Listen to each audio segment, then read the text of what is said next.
Salut les questeurs, aujourd'hui on va voir comment faire pour aller au-delà d'un nom qu'on vous donne quand vous demandez quelque chose qui vous tient à cœur, quelque chose qui est important pour vous à une personne et qu'elle vous dit non. C'est parti. The Quest.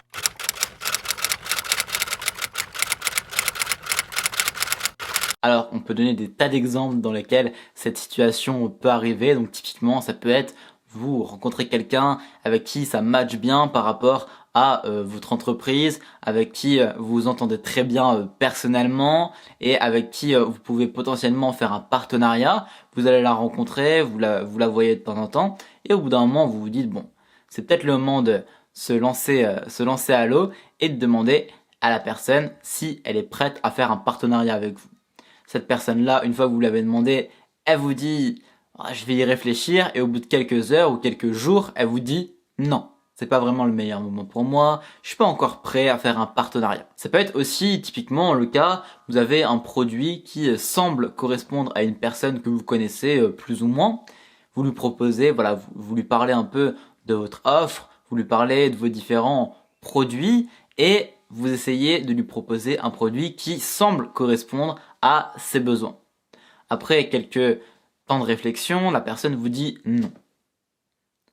C'est ces types de situations qui vont être intéressantes de repérer. Comment vous réagissez quand cette personne vous dit non? Est-ce que vous insistez? Est-ce que vous vous énervez? Est-ce que vous arrêtez? Est-ce que vous laissez tomber? Comment vous réagissez?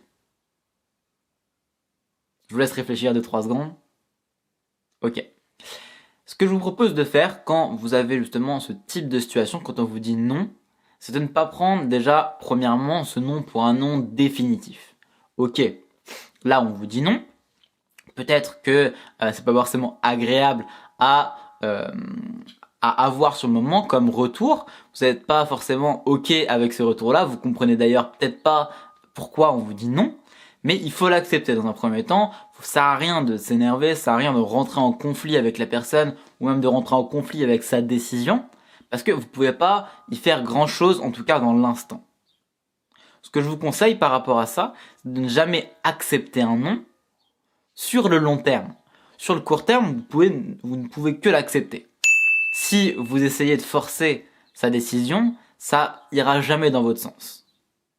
Ou très rarement, mais c'est tellement négligeable que ça n'a aucun intérêt de s'y pencher. Donc, comment faire? Ce que je vous propose, c'est simplement de voir les choses sur du plus long terme.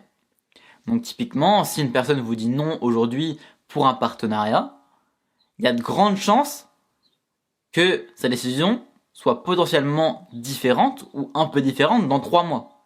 Surtout si vous arrivez avec une proposition de votre côté, de votre part, qui soit aussi un peu différente. Si la personne vous dit non, vous revenez 3 mois plus tard avec une proposition un peu différente, etc., etc., etc. Proposez. Prenez jamais un non pour quelque chose de définitif. Acceptez ce nom-là et revenez de plus belle avec autre chose.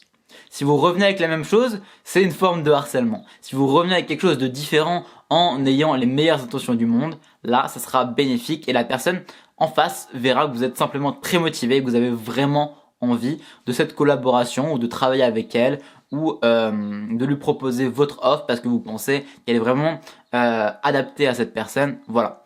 De manière générale, peu importe le nom, peu importe la situation, même dans votre vie personnelle d'ailleurs, il y a toujours quelque chose à faire. Donc, ne vous laissez pas avoir par ce non de l'instant, par ce non que vous avez au préalable, et continuez jusqu'à avoir le oui que vous méritez. Et même si le nom de la personne vient de la proposition, voilà, au moins remettre en question sa proposition, votre proposition, et justement proposer quelque chose qui est plus adapté à la personne et de revenir à chaque fois en itérant. Voilà, vous améliorez le processus, vous améliorez votre approche par rapport à la personne et au bout d'un moment, naturellement, elle verra votre motivation et c'est presque irrésistible au bout d'un moment d'accepter rien que par curiosité, pour voir pourquoi vous vous entêtez autant et pourquoi vous êtes autant motivé à avoir ce oui de la personne en face de vous. On pourrait d'ailleurs appeler cette stratégie relance et oui. Jusqu'à temps d'obtenir le oui, vous relancez. Voilà, bon, si vous voulez aller un peu plus loin par rapport à ça, si justement vous êtes dans cette situation et que vous voulez en parler directement avec moi, je vous laisse un lien juste en dessous pour obtenir votre coup de boost personnalisé. N'oubliez pas que la transformation découle de l'action, alors agissez. C'était Gotha, à demain. Ciao.